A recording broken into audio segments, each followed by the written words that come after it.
In his phone call to President Joe Biden on Friday, Israeli Prime Minister Benjamin Netanyahu explained that his public comments the day before, which appeared to reject the idea of establishing a Palestinian state, did not mean that this outcome would be prevented in any way.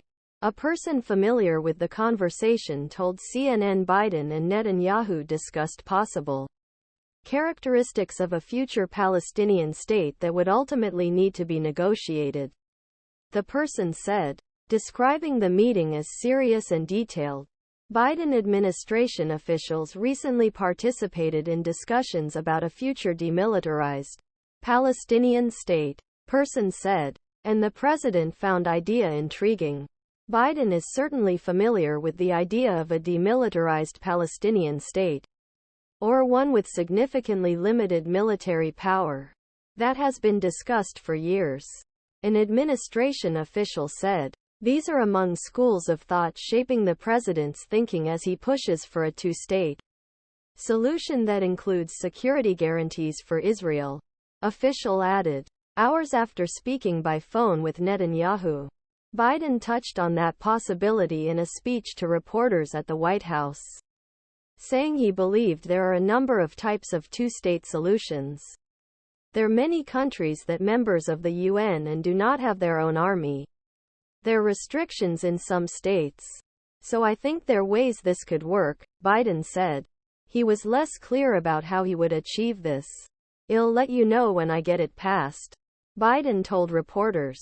In a statement on Saturday, the Israeli Prime Minister's office said, in his meeting with President Biden, Prime Minister Netanyahu reiterated his policy that Israel should retain security control over Gaza, to ensure that Gaza no longer poses a threat to Israel following the destruction of Hamas, a necessity that conflicts with the demand for Palestinian sovereignty.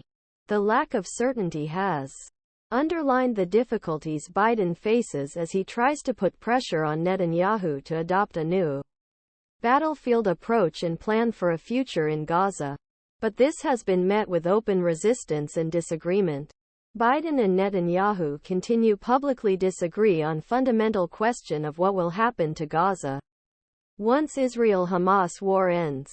This is despite intense American efforts over past few months meet with officials in Israel and wider region on a plan they hope will finally be finalized, resolve decades of conflict. Biden's senior officials, including Secretary of State Antony Blinken, who visited Israel and region last week, have said that only way to finally bring peace stability to Middle East is establishment of a Palestinian state that guarantees Israel's security.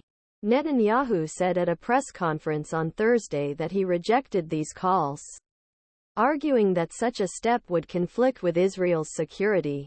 He said at a press conference in Tel Aviv when asked about reports that he had told American officials that he opposed the idea of